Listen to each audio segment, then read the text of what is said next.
Bonjour et shalom pour cette nouvelle édition de notre magazine hebdomadaire d'analyse géopolitique intitulé Israël dans sa région, Israël au cœur du Moyen-Orient.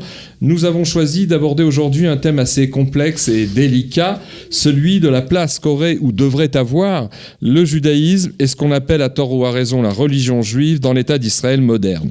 Un sujet en forme de véritable serpent de mer qui se trouve au carrefour de toutes sortes de débats et polémiques très actuels dans notre pays, que ce soit à propos de la nouvelle loi sur la conscription dans Tsahal, ou encore de cet autre projet de loi finalement voté par la Knesset définissant Israël comme l'État-nation du peuple juif, ou bien encore ces accusations réitérées de certains politiciens laïcs très militants comme Avigdor Lieberman, le chef du parti russophone Israël Beitenu, qui incrimine à longueur de journée les formations orthodoxes siégeant dans la coalition de droite de Binyamin Netanyahou de vouloir créer en Israël ce que Lieberman, je cite, appelle un État de la halacha, à savoir un pays qui ne serait régi que par les dispositions et préceptes de la seule loi juive. Alors, 4 références et précisions avant de débattre de ce sujet avec notre invité de cette semaine.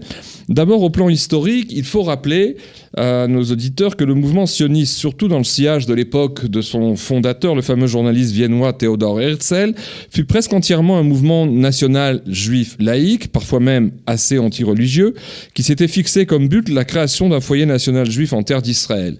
Et ce, non pas pour devenir, comme le dit la Bible hébraïque, une nation de prêtres et une lumière pour toutes les nations, en hébreu Mamlechet Kohanim ve Goy Kadosh, Veor la Goïm, mais plutôt simplement comme un refuge vital et un abri sécurisé face aux assauts meurtriers et aux sanglants pogroms à répétition de l'antisémitisme européen et russe de la fin du 19e siècle puis du début du 20e siècle. Deuxième remarque, cela explique sans doute en partie pourquoi David Ben Gurion, le leader charismatique de la guerre de 47-49, qui fut le premier ministre de l'État d'Israël renaissant de ses cendres en 48, puis aussi le premier ministre des années de nouvelles, des premières années de ce tout jeune État, eh bien, c'est pourquoi Ben Gurion imposa alors de manière empirique et pragmatique ce qu'on a appelé le statu quo, à savoir un ensemble de règles définissant les relations entre le monde juif religieux et le secteur largement majoritaire à l'époque des Israéliens dits laïcs. En fait, il ne s'agissait à ce moment-là que d'un accord purement technique et institutionnel passé avec le monde religieux orthodoxe, une sorte de plateforme minimaliste permettant à l'État et la société du jeune Israël de fonctionner, mais qui ne décida ni ne trancha en rien pour tout ce qui concernait les rapports de cet État à la tradition juive et hébraïque. À noter tout de même que dès 1948, en dépit du fait que la plupart de ses dirigeants politiques furent, sauf peut-être Ben Gurion lui-même d'ailleurs, des juifs convaincus au plan de leur laïcisme, eh bien le calendrier national officiel du jeune État a été d'emblée le calendrier hébraïque, avec le Shabbat et les fêtes religieuses juives comme jours officiels de repos pour toute la nation, et surtout avec l'hébreu comme langue nationale officielle. Troisième précision, plus de 71 ans après sa renaissance en terre d'Israël, grâce et au-delà de son incomparable succès dans bien des domaines, souvent cités comme les sciences, la santé, la recherche, la high-tech, l'agriculture, l'éducation et aussi la démographie, l'État d'Israël, ses institutions, tout comme la société israélienne elle-même, continuent de débattre frénétiquement, presque tous les jours, à la fois dans les médias mais aussi dans tous les forums imaginables, sur le rôle que doit justement tenir le patrimoine religieux, tout comme l'héritage juridique, moral et philosophique d'une tradition juive, déjà presque 6 fois millénaire, et le tout dans un pays pas vraiment comme les autres, c'est le moins qu'on puisse dire. Enfin, dernière remarque, il résulte de tout cela qu'Israël, dont la population a évidemment beaucoup changé, évolué depuis 1948, avec notamment une augmentation presque exponentielle de ses citoyens religieux pratiquants ou traditionnalistes à des degrés divers, eh bien, ce pays n'a jamais été et n'est en rien une théocratie, à savoir un type d'État ayant comme fondement institutionnel et idéologique une loi religieuse d'origine exclusivement divine. En l'occurrence, ce serait ici la Torah de Moshe donnée au Sinaï. Et ce, contrairement à ce que prétendent de manière sporadique mais trop insistante certains médias occidentaux à sensation qui insistent sur la Kulturkampf, la guerre culturelle qui existerait prétendument dans l'État d'Israël d'aujourd'hui entre juifs religieux orthodoxes et juifs laïcs. Alors pour parler aujourd'hui de tout cela avec nous, le Rav Chaim Dinovitch. Bonjour Rav Dinovitch. Je rappelle qu'après avoir enseigné la Torah en France et en Belgique, vous êtes venu vous installer en Israël, 3 décennies avec votre famille à Jérusalem. Vous habitez, vous avez créé un cercle d'études, d'abord en français, et puis à présent en hébreu, dans le quartier de Bakat Alpiot. Je rappelle aussi que vous êtes aujourd'hui surtout connu sur les réseaux sociaux et plus particulièrement sur la toile Internet, où voilà une dizaine d'années, vous avez créé un site de cours et d'analyse intitulé, je donne donc l'adresse, w3fois.ravdinovich.tv, un site qui bat toujours aujourd'hui des records de fréquentation dans le monde juif francophone, avec des élèves en Israël, en France, en Europe et aux 4 coins du monde. Alors, pour entamer notre débat, je me permets, de manière un peu, j'allais dire provocatrice et traditionnellement journalistique, de mettre les pieds dans le plat afin de pouvoir entrer sans fioriture et, comme vous le dites souvent vous-même au début de vos cours et conférences, dans le vif du sujet, en vous posant comme première question directe et quasi provocatrice, à vous qui êtes justement Rav et enseignant de Torah, alors faut-il, c'est ça ma question, qu'Israël devienne un État de la halakha ? Et puis, la question subsidiaire, est-ce que c'est là le vrai débat qui nous intéresse ? Écoutez, vous me connaissez, Richard, j'ai l'habitude de répondre à ce genre de questions. Quelques éternités ne nous suffiraient pas pour commencer simplement l'introduction à la réponse. Mais on n'a pas le choix, donc comme vous, je me jette à l'eau.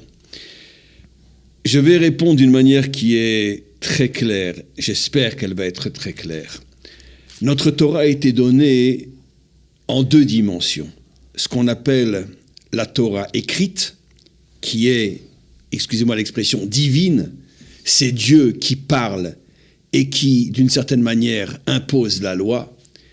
Mais ce n'est pas la Torah écrite qui est devenue la véritable Torah du peuple juif. Comme on le sait, nous, juifs, c'est la Torah orale. La Torah orale, c'est la manière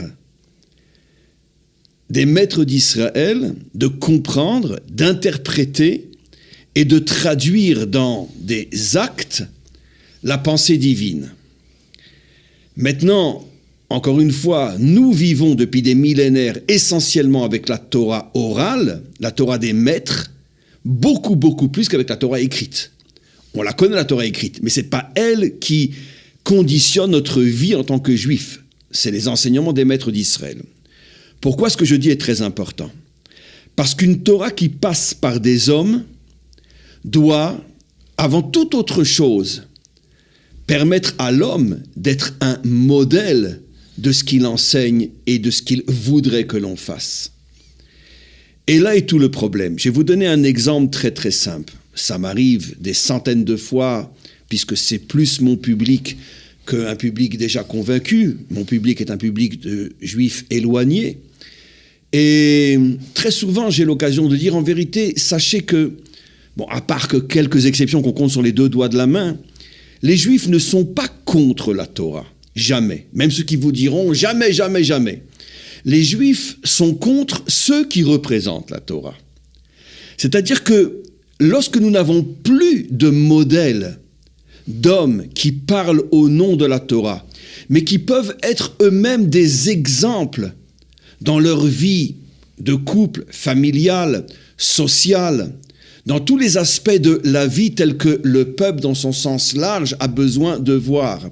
Lorsque nous n'avons plus ces modèles, automatiquement, le peuple s'éloigne de la Torah, parce que, encore une fois, la vraie Torah est la Torah orale, celle qui est transmise par des hommes, et pour que ce qui est transmis par l'homme arrive à convaincre et séduire, il faut que l'homme lui-même soit un représentant des valeurs auxquelles tout le monde a envie d'adhérer.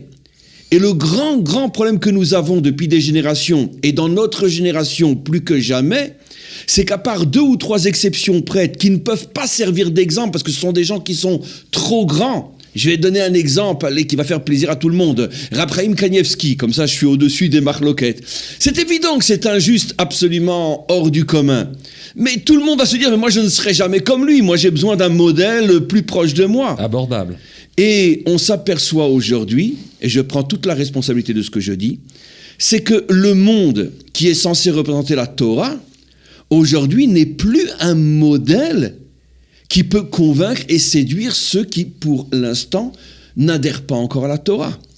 Parce que sur le plan des qualités, sur le plan du vécu, sur la manière de se comporter, sur la manière de parler. Même un juif qui mange kasher et qui fait Shabbat aujourd'hui n'est pas démesurément mieux qu'un juif qui mange du porc à Kippour. Et donc, la seule différence entre les deux, c'est que l'un respecte le Shabbat et l'autre ne le respecte pas.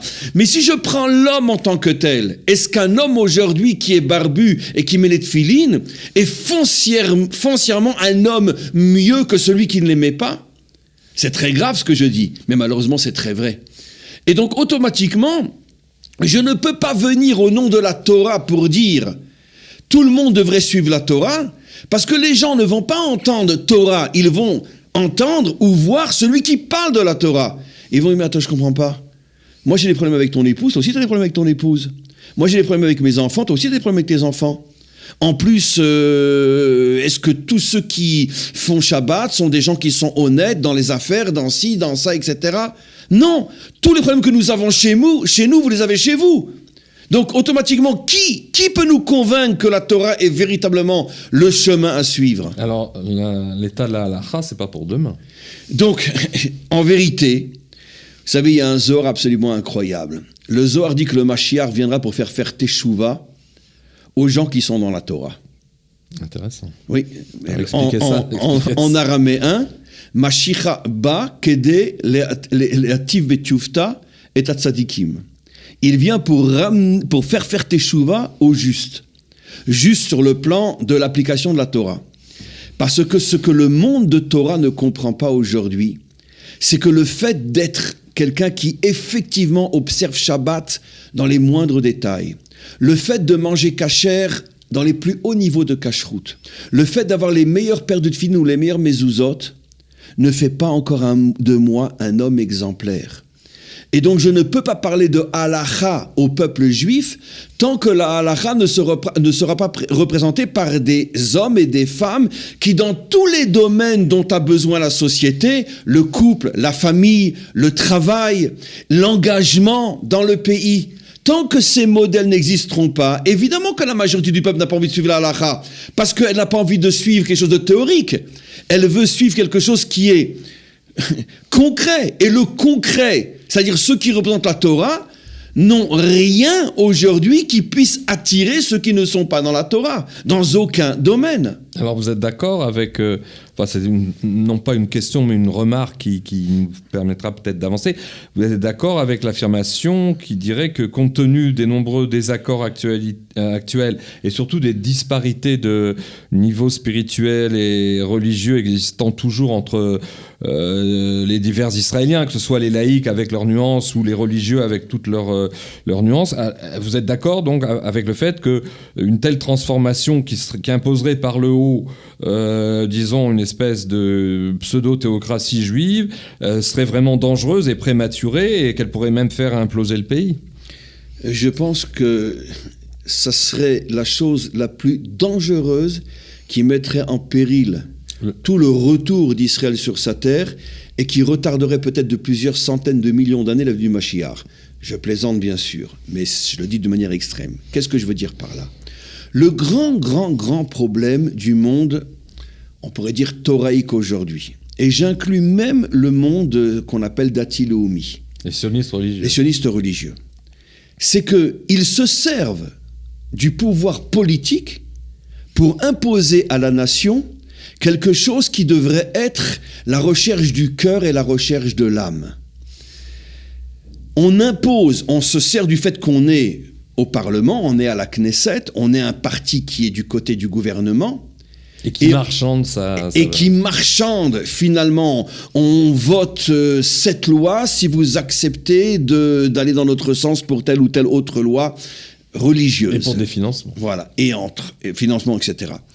Alors, je ne veux pas rentrer dans une polémique parce que c'est pas du tout le but, mais d'une certaine manière, dans le monde Dati Leumi, il y a aussi le même problème, pas sur l'accomplissement de la loi Shabbat, Kashrut, etc., les autobus Shabbat, etc., mais par exemple dans le problème, je vais peut-être vous étonner, Richard, mais je suis sûr que vous allez me comprendre, dans le problème par exemple de ce qu'on appelle les territoires ou la Judée-Samarie.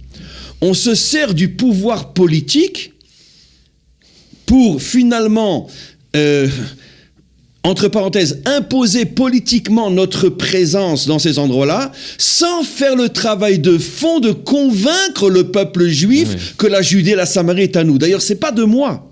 Je l'ai entendu de mes propres oreilles de la part de la plupart des rabbinim du Gush Katif. Après l'expulsion du Gush Katif, je ne veux pas citer leur nom.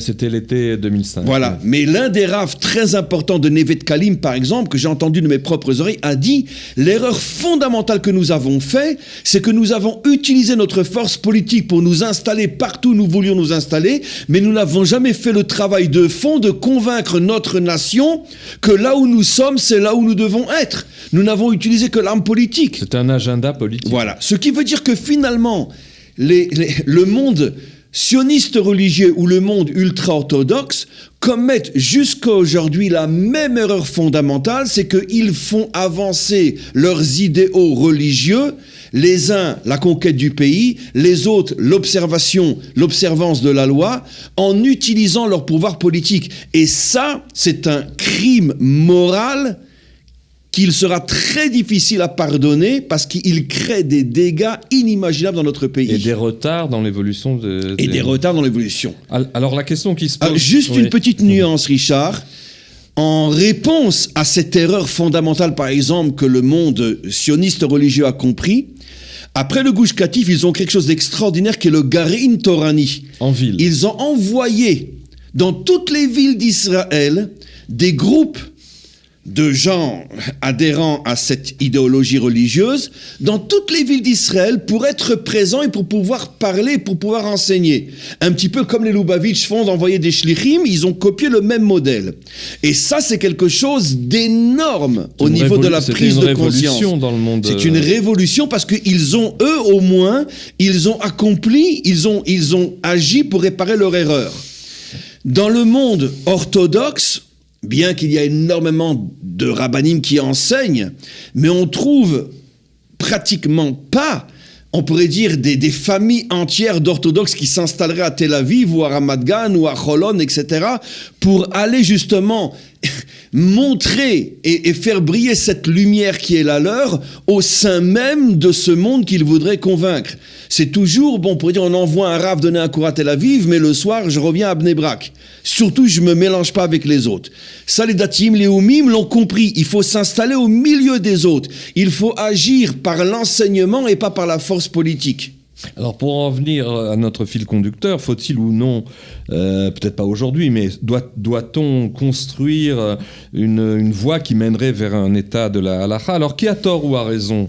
Entre d'une part ces partisans donc d'un état de la halakha, peut-être pas pour aujourd'hui mais pour dans pas longtemps, ce qui reviendrait, je répète, à instaurer de facto une sorte de théocratie juive en Israël, surtout comme vous le dites, compte tenu de ce que sont aujourd'hui les partis orthodoxes israéliens et leurs dirigeants. Ou alors, est-ce que ceux qui s'opposent fermement à ce genre de transformation, qui serait imposée par le haut, eh bien, ce sont peut-être eux qui ont raison? Dans l'état actuel des choses, ceux qui s'y opposent ont raison. Mais je rajoute deux choses. Ceux qui s'y opposent ont raison, mais la raison pour laquelle ils s'y opposent n'est pas une raison fondée sur l'idéal ou sur la peur de devenir un nouvel État turc ou iranien. C'est simplement un agenda politique, comme celui que vous avez cité, etc. Il utilise ça parce que c'est son échelle pour essayer de... Alors que, parenthèse soit faite, quand il était au gouvernement et qu'il siégeait à la Knesset, ses meilleurs amis étaient des religieux auxquels il offrait même des cadeaux d'anniversaire, etc. Et je peux vous dire, je ne le connais pas personnellement, mais j'ai des gens très proches de moi qui le connaissent personnellement, qu'à titre privé, cet homme n'est absolument pas anti-religieux.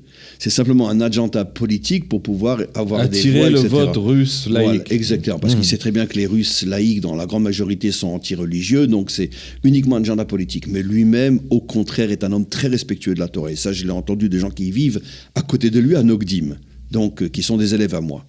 Donc c'est simplement un agenda politique. C'est une instrumentalisation, lui aussi, de son agenda. Exactement, comme le parti X ou Y, je ne citerai pas de nom aujourd'hui, se bat pour que les bus ne fonctionnent pas le Shabbat parce qu'ils ont besoin des voix pour rester à la Knesset. Mais finalement, tout le monde se fiche de tout.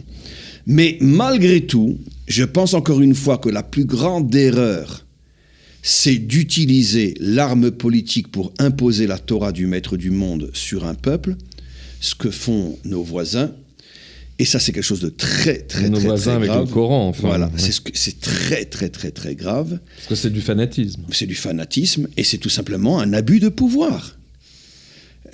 On se rapproche du maître du monde par idéal, par conviction, par amour, par conscience. Transformation profonde. Par transformation personnelle. profonde. C'est pour ça que le Zohar ne se trompe pas quand il dit que les premiers qui doivent d'abord commencer à travailler sur eux-mêmes, c'est ceux qui sont censés représenter la Torah. Et dans leur grande majorité, il n'y a strictement aucune différence sur le plan humain, je dis bien, entre un laïc de Tel Aviv et un religieux de Bnei Brak. Sur le plan humain, je ne parle pas sur la pratique. Sur le plan humain, il n'y a aucune... Il y a des gens... Moi, j'enseigne à Tel Aviv, il y a des gens extraordinaires et pourtant qui mangent n'importe quoi. Et il y a des gens mauvais chez eux. Et à Bnei Brak aussi, il y a des gens extraordinaires et il y a des gens mauvais aussi. Ça veut dire que si on fait le pour et le contre, c'est absolument impensable d'imaginer qu'on va trouver plus de gens bien ou plus de gens pas bien d'un côté ou de l'autre. Parce que la grande erreur du monde religieux aujourd'hui, et ça on en parlera peut-être tout à l'heure, c'est qu'il a réduit la Torah à une affaire de culte. Mais il n'y a plus de travail sur l'homme, il n'y a plus de transformation de l'homme. La deuxième erreur, c'est que le monde religieux, à part le monde sioniste dati, mais le monde religieux ne s'implique pas encore suffisamment dans la vie de la nation. Vous pensez à l'armée, aux problèmes sociaux. Bien qu'il y a beaucoup de nuances à apporter, mais quoi qu'il en soit, je veux dire, on trouve, à part, il y a des exceptions bien sûr, et on les connaît, mais la grande majorité des hommes d'affaires, la grande majorité des gens qui sont dans la technologie, dans la science, dans la médecine, ne sont pas des gens qui sont attachés à la Torah. Donc automatiquement, ils ne peuvent pas expliquer au peuple comment on peut être un chirurgien et être un homme de Torah, comment on peut être un homme de science et être un homme de Torah, comment on peut être un officier et être un homme de Torah, parce qu'ils ne sont pas là-bas. Donc automatiquement, ils ne parlent que de culte, et le culte ne peut pas prendre en charge toute la nation. Alors comment vous expliquez que des gens aussi fins, aussi, je dirais, élevés au plan, enfin théoriquement au plan spirituel, n'ont pas compris ou alors ont rejeté cette définition pourtant bien connue de la halakha, au sens même étymologique de la langue hébraïque, qui consiste en un savant dosage destiné, selon la racine même du mot la lechet, halakha, ça veut dire faire avancer le peuple d'Israël. Non seulement comme ça, mais tel qu'il est à tel moment, dans une époque donnée, pour qu'il emprunte de manière sans doute progressive, mature, assumée, en profondeur, et certainement pas plaquée, le chemin, évidemment, salutaire de la sagesse et de la connaissance juive millénaire. Pourquoi n'ont-ils pas cette définition-là de la halakha et se limite-t-il à une définition instrumentaliste, certains diraient orthopractique, c'est-à-dire technique? Écoutez, encore une fois, je tiens à préciser que la réponse que je vais donner est très très provocatrice et elle n'est que l'ombre de tout ce que l'on pourrait dire. Donc ne pas prendre ce que je vais dire comme au pied de la lettre. Qu'au pied de la lettre. Mais dans le cas d'une émission comme la nôtre, je pense que malgré tout, dire des choses un petit peu fortes et déstabilisantes, c'est quelque chose qui est important. On n'est pas ici dans une conférence ou dans un cours de Torah. Je vais vous répondre à votre question comme dans le film Rabbi Jacob. On pose une question, on répond par une question. Et, à part des exceptions, il y en a. Par exemple, comme le Rav de la communauté de New Jersey qui a fondé la ville de Ephrat. Mais on les compte sur les 3 doigts de la main. Vous imaginez Le Rav Diskin? Oui, bien sûr. Vous imaginez un Rav bien installé aujourd'hui à New York ou dans le 16e ou à Neuilly, peu importe, dire à toute sa communauté, allez, ça, on s'en va, on ferme tout, on monte en Israël. C'est impossible à trouver. Pourquoi ? Parce que le premier qui met en danger toute sa vie professionnelle, c'est lui-même. Donc il est installé, il a besoin de sa communauté, il a besoin de ses structures, donc il sera le dernier à parler de l'Alia en Israël, c'est clair. Et aujourd'hui, malheureusement, on le sait, des gens comme vous et moi et d'autres, on ne peut pas rentrer dans les communautés françaises officielles aujourd'hui. La porte nous est fermée, ils ont trop peur de nous. Eh bien, je dirais... Ils ne veulent pas nous comprendre, c'est pas tant... Exactement. Il y a des exceptions, bien sûr, mais disons qu'elles sont de plus en plus rares, parce qu'eux-mêmes, après, ont des problèmes.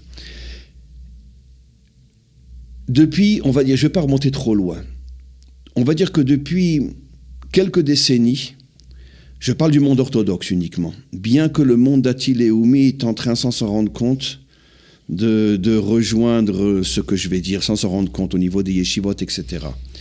Mais le monde, si vous voulez, orthodoxe, s'est installé dans un système, on pourrait dire, économico-social, qui est essentiellement fondé sur les yeshivot, le kollel, etc., etc. Des structures structures qui d'une certaine manière aussi permettent à 99,9% des rabbanim de trouver aussi un moyen de parnassa, de salaire, etc. Et vous imaginez un rave qui a 8 enfants à marier et à installer, qui est à la tête d'une grosse institution talmudique, dire à tous ses élèves, à 18 ans, vous partez tous à l'armée ? Oui, comme celle qu'on a derrière en photo, qui est le Beth Midrash, le centre d'études de la Yeshiva de Ponyovitch, qui d'ailleurs, soit dit entre parenthèses, même si elle est ultra-orthodoxe, hisse sur son toit le drapeau d'Israël à chaque Yom HaAtzmaut, ce qui est un scoop... fondé, parce que le Rav Kahneman, ça aussi c'est une discussion qu'on pourrait avoir, une émission en tant que telle, il y a toujours un déphasage énorme entre les grands, les vrais grands, et les élèves qui les suivent. Mais le Rav Kahneman, bien sûr... Et c'est lui qui avait imposé de montrer un certain lien avec Yom HaAtzmaut, etc. Mais pour revenir à ce que je dis, c'est absolument impensable qu'un Rosh Yeshiva qui a 300 ou 400 ou 500 élèves dise à ses élèves de 18 à 21 ans, je ne vais pas vous voir. Il va se retrouver à la rue, comment qu'il va manger ? Donc, c'est malheureusement vrai ce que je dis. Depuis des décennies, les structures thoraïques se sont construites sur le fait que des milliers de jeunes ne vont pas travailler, ne vont pas à l'armée, ne s'investissent pas parce que c'est la fin du monde thoraïque. Enfin, d'un monde thoraïque hérité dans ces structures de l'exil. Mais justement, c'est ça le problème, c'est ce que je voulais dire. Le monde d'Atil et Oumi est en train, sans se rendre compte, de faire la même erreur. Aujourd'hui, dans les grandes yeshivot que je ne citerai pas, avec à leur tête des gens extraordinaires, on commence à repousser l'armée de plus en plus, on y va de moins en moins, on ne fait qu'un an ou un an et demi, etc. On s'auto-dorxise en quelque sorte. Et même le monde d'Atil et Oumi, sioniste est en train de de devenir orthodoxe. Orthodoxe dans le sens que, qui mieux que moi le sait, parce que j'enseigne à l'armée, et je discute avec eux, et je vois des gens qui sortent du monde sioniste religieux et qui ne font que des fois 8 ou 9 ou 1 an et quelques mois d'armée. Je leur dis, mais comment c'est possible ? Il dit, mais parce que j'ai 21 ans, j'ai 22 ans. Je lui dis, d'accord, et pourquoi t'es pas venu à l'armée à 18 ans ? Parce que maintenant, on a la possibilité de repousser. Il y en a de plus en plus. Donc, ce qui veut dire par là que finalement le monde religieux vit sur des structures qui tiennent en otage la jeunesse israélienne religieuse et qui l'empêchent de s'investir dans la nation parce que ça met aussi en cause toutes les structures sur lesquelles vivent 99% des rabbanim aujourd'hui. Des structures surannées. Et d'ailleurs, voilà. Pour aller un peu plus au fond et éclairer sous un autre angle ce dont nous parlons, comment se fait-il que, au plan justement des leaders de l'orthodoxie charédite, c'est-à-dire l'ultra-orthodoxie très religieuse de Bnei Brak et d'ailleurs, ou aussi dans certains secteurs du sionisme religieux, on ignore à ce point le mouvement, je veux dire, assez extraordinaire de retour aux sources, pas seulement de la pratique, d'une certaine manière de faire Shabbat, comme on peut le voir à Tel Aviv, mais aussi le retour à l'étude dans toute sa diversité et un retour, une sorte de teshuva, comme on dit en hébreu, qui n'est pas du tout dans des termes conventionnels, c'est-à-dire pas du tout comme on revient à la religion, entre guillemets, à Paris ou à New York, mais comme on le fait en Israël, c'est-à-dire par un intérêt d'étude, par une convivialité. Aujourd'hui, comment se fait-il que ces forteresses religieuses orthodoxes ou même religieuses sionistes n'ont pas compris ce phénomène. D'ailleurs, ce phénomène, je précise, on pourra donner quelques exemples tout à l'heure, il a été mesuré depuis 2 décennies par des enquêtes sociologiques extrêmement précises qui ont montré que, contrairement à ce que disent les grands médias israéliens, évidemment les médias internationaux, la photo, comme on dit en hébreu, c'est-à-dire le rapport des Israéliens au judaïsme est beaucoup plus engagé Bien et sûr. beaucoup plus fervent qu'on ne le croit, en voulant montrer de manière sensationnelle à la une de certains journaux telle synagogue attaquée par des laïcs ou des jets de pierre contre des laïcs par des groupes minoritaires le Shabbat. Et donc, comment se fait-il que ces forteresses ignorent des réalités qui sont pourtant mesurées sociologiquement et qui montrent que le peuple d'Israël est en train de revenir à son héritage par-delà tous ces blocages? Écoutez, je vais faire très très vite, Richard. Je commence à répondre à votre question par une histoire vécue. Comme vous le savez, j'enseigne à l'armée, mais la loi israélienne n'autorise à donner des cours à l'armée qu'à des soldats qui sont pratiquants. Ce qui veut dire que c'est encore, heureusement ou malheureusement, peu importe la minorité aujourd'hui, bien qu'il y en a de plus en plus. Mais combien de fois ça m'est arrivé que j'arrive, etc., et que je tombe sur des soldats, entre parenthèses, j'aime pas le mot, ça me rend fou, mais laïcs, et qu'ils viennent vers moi, mais vraiment avec un cœur qui pleure. Et ils viennent et ils me disent, mais Rav, faites quelque chose, pourquoi nous, on n'a pas le droit d'avoir des cours de Torah? Alors la première fois que ça m'est arrivé, je lui ai dit, mais tu n'es pas religieux. Et il me répond, mais qu'est-ce que tu en sais? Parce que j'ai pas une kippa sur la tête, mais que te dis pas que moi aussi j'ai envie d'étudier la Torah? Et combien de fois ça m'est arrivé, d'accord, que je donne un cours de Torah, et je vois des tas, même des jeunes filles, qui viennent et qui me font signe du doigt, je peux m'approcher? Et alors je demande l'autorisation, entre parenthèses, ça vous dérange s'il y a 2 ou 3 jeunes filles qui se mettent dans le coin, etc. Bon, tous répondent évidemment que non. Mais ils viennent écouter. Ça veut dire, c'est pour confirmer ce que vous dites. C'est qu'évidemment, il y a un réveil au niveau de la nation, une soif, et ça n'a plus rien à voir si j'ai une kippa ou j'ai pas une kippa. Maintenant, je vais répondre. Richard, le problème n'est pas nouveau. Le problème a commencé le jour où le monde a été créé, selon le langage biblique.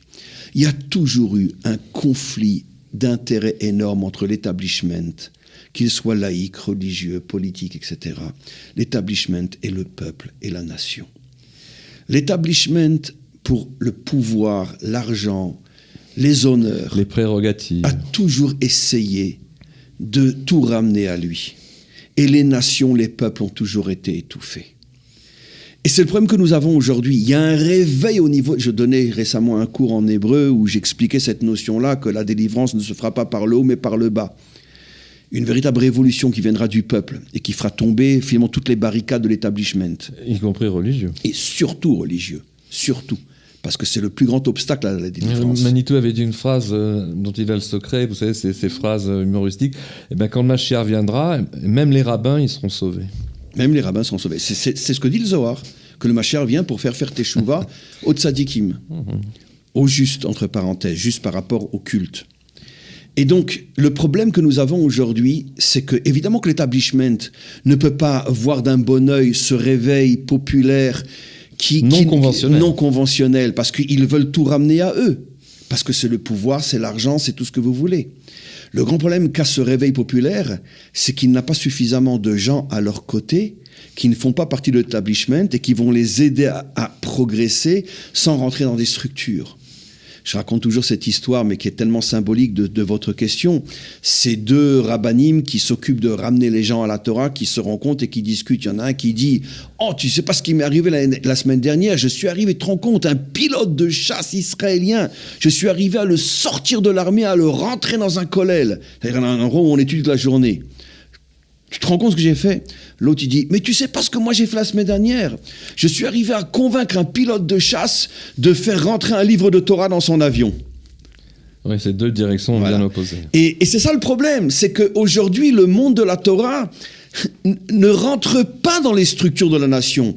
Il sort les gens de ces structures-là pour les amener à étudier la Torah ou devenir religieux, etc. Mais personne ne s'occupe vraiment de transformer les structures de la nation pour qu'elles puissent devenir des réceptacles qui adhèrent à la Torah.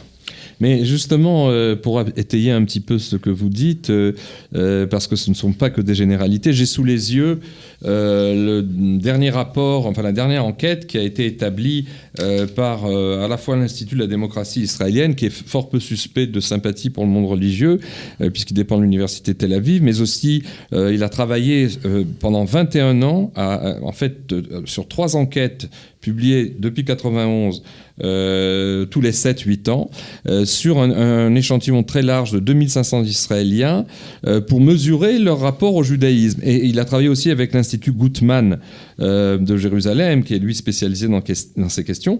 Et en 91, 99 et 2009, on attend d'ailleurs la dernière livraison ces jours-ci pour la 4e enquête. Ils ont mesuré donc le degré d'engagement des Israéliens par rapport aux différents aspects de la vie juive. Alors je ne peux pas citer tous les chiffres, mais c'est extrêmement rafraîchissant de lire les résultats qui sont publiés à chaque fois dans un document de 100 pages, qui sont assez sérieusement établis. Et ça s'intitule, ces études, les Juifs israéliens et leur rapport à la judéité. Donc 3 enquêtes, dont voici les résultats de la dernière de 2009-2010. Je cite en vrac. Comportement face aux pratiques juives traditionnelles. Circoncision. Combien d'Israéliens font la circoncision ? 94%.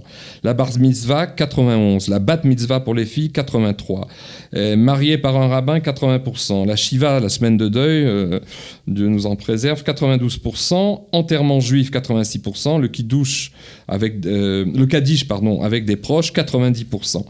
Autre angle du rapport disons, à la pratique, c'est l'observance des fêtes du calendrier juif. Je disais tout à l'heure que le calendrier a été le calendrier hébraïque. Yom Kippour, 70%. Les bougies à Hanouka, 82%. C'est d'ailleurs la fête la plus populaire. Lire la Megillah d'Esther pour Purim, 36%. La veille étude de Shavuot a moins de succès avec 20%. Ce qui est déjà malgré tout énorme. Ce qui est déjà énorme. Le 5e Parce qu'il s'agit d'être réveillé toute la nuit à étudier la Torah. Assister au Seder de Pessah, plus de 90%. Bien sûr. Ne pas consommer de Hametz pendant Pessah, 67%. Et marquer le coup seulement des autres fêtes, c'est-à-dire marquer le coup même si on ne le fait pas selon la halakha, 85%. En ce qui concerne le Shabbat... Il y a un changement fabuleux. C'est des chiffres. En ce qui concerne le Shabbat, il y a d'abord les mitzvot positifs, c'est-à-dire qu'est-ce qu'on doit faire et ce qu'on ne doit pas faire. 84% passent le samedi en famille. Vous vous rendez compte ? 69% font un repas spécial le vendredi soir. 66% allument les bougies, presque donc les 2/3. 60% font le kiddush le vendredi soir. Et en ce qui concerne les mitzvot négatives, c'est-à-dire ce dont on doit se retenir, il y a quand même 65% qui regardent la télé, 52% qui surfent sur Internet, c'est-à-dire qu'en fait que 1 sur 2 seulement, et 1/3, 37% qui font des activités sportives, 29% qui mangent à l'extérieur, 1/3, et 16% seulement qui font du shopping, et 11% seulement qui travaillent. 90% d'Israéliens ne travaillent pas le Shabbat. Alors, en ce qui concerne la cacheroute aussi, c'est assez intéressant. 72%, plus des 2/3 des Israéliens ne mangent jamais de porc. 76% mangent kasher à la maison, c'est-à-dire les 3/4. Mais il y en a que 70% qui mangent kasher dehors, parce que quand on est dehors, c'est plus difficile, etc. Alors, un dernier indicatif, c'est la place de l'étude juive et de l'étude du judaïsme. 71% considèrent comme important, voire très important, l'étude des textes juifs. Et c'est d'ailleurs ça le sens de ce retour, c'est que les gens, même s'ils n'ont pas de kippa, veulent s'asseoir, étudier la Bible, étudier le Talmud, étudier le Zohar. Et c'est ce phénomène ce qu'on appelle les yeshivot laïques, ou des lieux d'études qui sont de véritables forums, où il y en a à peu près une centaine dans le pays. C'est un phénomène hallucinant, où étudie des gens d'horizons très différents. Il y a seulement 16% qui étudient effectivement de manière continue, 17% qui sont intéressés par les expressions musicales du judaïsme, 14% par la spiritualité New Age, un peu, je dirais, mystique, 13% qui fréquentent les sites internet juifs, et puis 13% qui consultent un rav, et un autre chiffre intéressant, 24% qui se rendent sur les tombeaux des tzadikim comme à Méron, donc un quart. Enfin, dernière indication qui est encore plus rassénérante, Rav, et là on tombe de haut par rapport au cliché. 80% des Israéliens estiment que Dieu existe pour eux. 80% considèrent, et ça c'est beaucoup plus subtil, que les bons comportements, la conduite juste et la conduite de Rahmanou, de générosité, en fait, a des implications sur la marche du monde. 77% considèrent qu'une force supérieure gouverne le monde. Ça, c'est donc les chiffres des Israéliens. C'est énorme. 72% considèrent que prier permet de se sortir d'une mauvaise situation. Plus des 2 tiers. 67% le peuple juif et le peuple élu, il faudrait savoir encore ce que ça veut dire. Et 65% considèrent que la Torah et les commandements sont d'ordre divin, c'est ce qu'on disait tout à l'heure, c'est-à-dire une loi hétéronome qui n'est pas une loi comme la critique biblique l'a prétendu, donnée par les hommes, écrite par les hommes ou Spinoza. Bien sûr. Et enfin, 56% croient dans un monde futur qui serait non pas après la vie, mais qui serait une autre manière de concevoir l'existence, un monde meilleur, de paix, d'unité. Et 51% croient en la venue du Mashiach. Qui serait qui est un chiffre énorme. Alors, ce qui est intéressant aussi, si vous voulez, c'est que ces chiffres sont d'autant plus incroyables que visiblement au niveau de la vitrine, c'est pas comme ça. Les religieux représentent peut-être 20% du peuple. Oui, c'est ça. Dans l'enquête, il y a 7% de Haredim, 15% d'orthodoxes. Alors voilà, donc ça fait un quart. Un quart. Et 32% de traditionalistes. Intéressant. Et donc, en fait, ceux qu'on appelle les laïcs ouverts, c'est-à-dire 43% se définissent comme ça, c'est-à-dire qu'ils sont ne le sont que dans leur extériorité. Il n'y a que mais 3% de laïcs sectaires qui sont contre tout, etc. Ils ont pratiquement disparu. Alors, une dernière indication formidable qui laisse augurer, même que quelqu'un comme Lieberman risque de se planter, si je peux y parler vulgairement, c'est que figurez-vous que quand on a commencé cette enquête en 91, les Russes venaient d'arriver et il y a eu un léger recul entre l'enquête de 91 et 99, parce que le million de Russes, enfin en tout cas 6 à 700 000 Russes qui sont arrivés pendant ces années-là, sont arrivés déjudaïsés, certains avec des problèmes d'identité, et finalement les chiffres... reviennent. Attendez, justement, les chiffres ont baissé. Bien les chiffres sûr. de toutes ces misotes, là je vais vous donner les derniers chiffres, mais ils ont baissé entre 91 et 99 un petit peu, parce qu'ils faisaient partie de l'échantillon, et ça a fait baisser les quotas. Mais par contre, on a remarqué, entre les chiffres de 99 et 2009, que les chiffres de 2009-2010 étaient encore supérieurs à ceux de 91. Ça veut dire quoi ? Ça veut dire, sans devenir pour autant des orthodoxes, bien sûr, mais ils reviennent à l'identité juive. Les Russes se sont intégrés dans le pays et devenant israéliens, ont pris les coutumes du Shabbat, ont pris toutes ces attitudes, et c'est ce qu'ils appellent le facteur, le coefficient russe montre que le peuple d'Israël est en train de prendre un chemin qui est de retour aux sources. C'est absolument formidable. Et alors justement, comment faire que les cadres qui sont potentiels, que ce soit des enseignants ou des exemples dont on parlait tout à l'heure, ne connaissent pas ces phénomènes et ne les étudient pas suffisamment?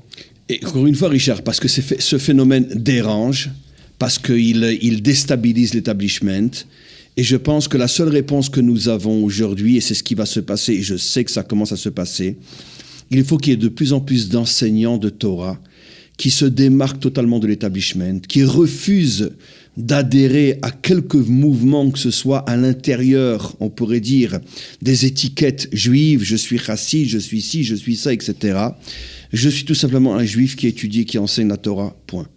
Et quand le peuple va voir qu'il y a de plus en plus sur le terrain d'enseignants qui ne se réclament d'aucun mouvement, c'est ce qui va permettre au peuple d'avoir confiance et de revenir de toutes ses forces.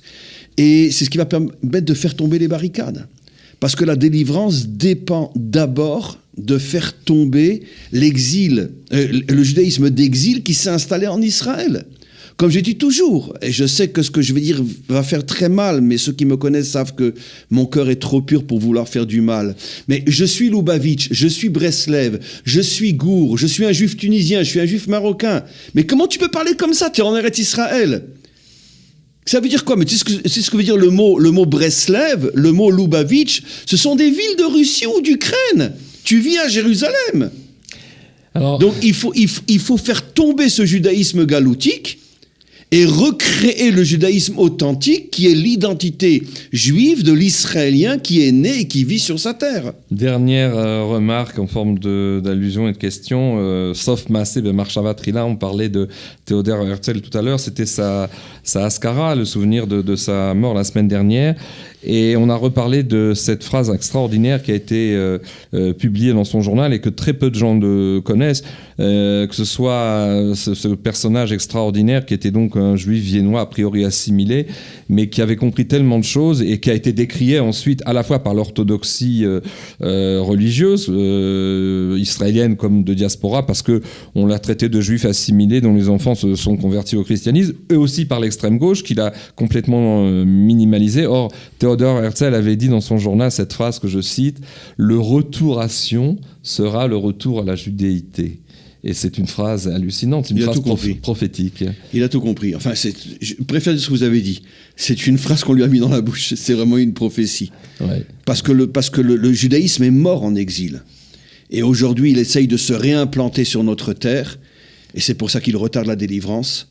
Et quand on arriverait à une situation où, quand on demanderait à un juif qui tu es, et qu'il répondra tout simplement « je suis israélien » ou « je suis juif », à ce moment-là, le Mashiach se dévoilera. Vous me faites penser, puisqu'on arrive au terme de notre émission, à ce slogan qui était apparu pendant la période d'Oslo, la période difficile, non pas de guerre civile, Dieu nous en préserve, mais d'opposition sur l'avenir de la terre d'Israël, après les accords d'Oslo. Il y avait eu le sticker bien connu Aham à Golan, le peuple avec le Golan, mais il y avait un autre sticker moins connu, mais qui est exactement au centre de notre révélation, qui disait, alors, je veux dire en hébreu, après je traduirai, à Manigim Chalashim, Avalaam Chazak, c'est-à-dire les dirigeants politiques, religieux, peu importe, tous les dirigeants, la hiérarchie élitiste, l'élite du pays est prisonnière de ces schémas, elle est faible donc, mais le peuple est fort, et c'est ça qui va donner la direction des années qui viennent. C'est pour ça que la phrase qui résume, comme je le rapporte dans mes cours, le Mashiach, c'est Ish Tsemar ou Mitarta Vitzmar, un homme qui poussera à partir du bas. Un homme qui sera la véritable voix du peuple et pas la voix de l'élite qui écrase notre peuple et les peuples depuis que le monde est monde. Et la délivrance, c'est la révolution des peuples qui mettra fin une fois pour toutes à la direction des peuples par une élite qui ne pense finalement qu'à son agenda personnel, même sous couvert de Dieu et de Torah. Rav Dinovitch, merci d'être venu et d'avoir ouvert même brièvement ces analyses. On vous remercie de votre écoute et à la semaine prochaine. À la semaine prochaine.